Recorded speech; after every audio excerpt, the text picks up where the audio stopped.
ఆయన్ని దోహదం చేశాడు. అంటే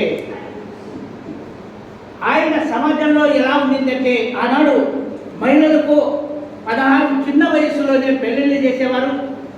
ఆ పెళ్ళిళ్ళు చేసేవాళ్ళు కనుక వాళ్ళకు చిన్న వయసులో చేసేవాళ్ళకు ముసలి వాళ్ళకి ఇచ్చి పెళ్లి చేసేవాళ్ళు, ముసలి వాళ్ళకి ఇచ్చి చేసేవాళ్ళు. కొద్ది రోజులుగా చనిపోతే ఆ విధవ అంటే ముందవ పోసుకోవడము, ఆ వైద్యం అనుభవించే ఒక అనాథించే స్థితి ఉండింది.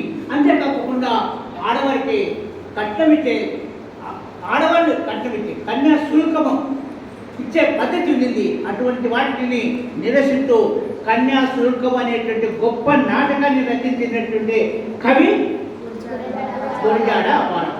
అంతేకాకుండా మనకు తెలుగులో అంతవరకంతా ఆ ప్రబంధాలు, నాటకాలు, అంతమంది నీతి కథలు, శతకాలు అని మాత్రమే వచ్చాయి. కానీ తొట్టుతొలిగా కథానికాన్ని ప్రక్రియను తీసుకొని కథానిక అంటే దిద్దుబాటు అనే ఒక కథానికను మొట్టమొదటి రాసిన వ్యక్తి గురజాడ అప్పారావు. మొదటి కథ ఏంటి మన తెలుగులో వచ్చిన మొట్టమొదటి కథ దిద్దుబాటు. జనరల్ పాయింట్ నోట్ పెట్టుకోండి. తొలి కథానిక దిద్దుబాటు. అలాగే ఆయన ఈ నవలలు రాయకపోతే చిన్న చిన్న ఖండకావ్యాలు రాశారు. అందులో అవాగ్యులైనటువంటి మహిళల స్థితిని తీసుకొని పూర్ణమ్మ అనే ఒక కథను రాశాడు. ఆ పూర్ణమ్మలో ఒక హృదయ విదారకమైనటువంటి పరిస్థితి వస్తుంది. ఆమె తల్లిదండ్రులకు ఎదిరించలేక ఒప్పుకొని తర్వాత చనిపోతుంది. ఇవన్నీ చెప్తా అంటే ఒక గంట పడుతుంది. అవన్నీ ఎక్కర్లేదు. ఇప్పుడు గురజాడ అంటే మహాకవికి మనం ఈరోజు నివాళి అర్పిస్తుంది. జయంతి కావాలి కాబట్టి జయంతి అయితే కనుక మీకు ఒక క్లాస్ తీసుకునేవాడిని. నేను కాలేజీ లెక్చరర్గా ఉన్నాను.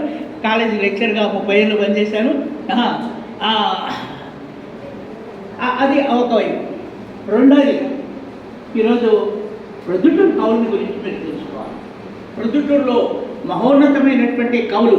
ప్రొద్దుటూరు అంటే కళలకు కానాచి వంటి అటువంటి పేరు పొందినటువంటి కవులకు కానాచి వంటి ఈ ప్రొద్దుటూరులో ఎందరో మహానుభావులు జన్మించి ప్రొద్దుటూరి కీర్తిని దిశ దిశలా వ్యాపింపజేశారు. ఈ పట్టణంలో 4 మహాకవులు జన్మించారు ఆధునిక కాలంలో. అందులో 3 ప్రొద్దుటూరులోనే ఈ మున్సిపల్ హై స్కూల్లోనే పనిచేశారు. పుట్టబట్టి నారాయణాచార్యులు ఆయన అంటే సరే ప్రొద్దుటూరు మున్సిపల్ హై స్కూల్. గడియారం వెంకటేశ్వర శాస్త్రి జమ్మలూరు తాలూకా నెమలిదిని. అయినా కానీ ఆయన పనిచేసింది ఇక్కడ ప్రొద్దుటూరు. కరెక్ట్, నెమలిదిని గురుగా గుర్తుపెట్టుకున్నాయి. ఆయన దుర్భాగ శతావధాని. ఆయన లాయర్గా ఉన్నాడు, కోర్టులో పనిచేసేవాడు. ఈ గడియారము ఆయన కలిసి జంటకవులుగా పనిచేస్తారు. ఆయన మహాకవి పొడవులూరి రామచంద్రరాజు. ఆయన కూడా ఒక మహాకావ్యాన్ని రాశారు. ఆ విధంగా మనకు మహాకవులు జన్మించిన గడ్డ ప్రొద్దుటూరు. కవులకు అడ్డా ప్రొద్దుటూరు అంటారు. అట్లే గడ్డి కృష్ణవేణమ్మ,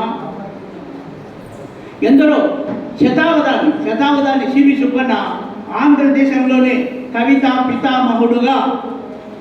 అంటే పితామహుడు అంటే నాయకుడు తాత అన్నట్టు. అట్లా గాంధీ భారతదేశానికి స్వాతంత్రాన్ని తెచ్చాడు, పితామహ అంటాడు కదా.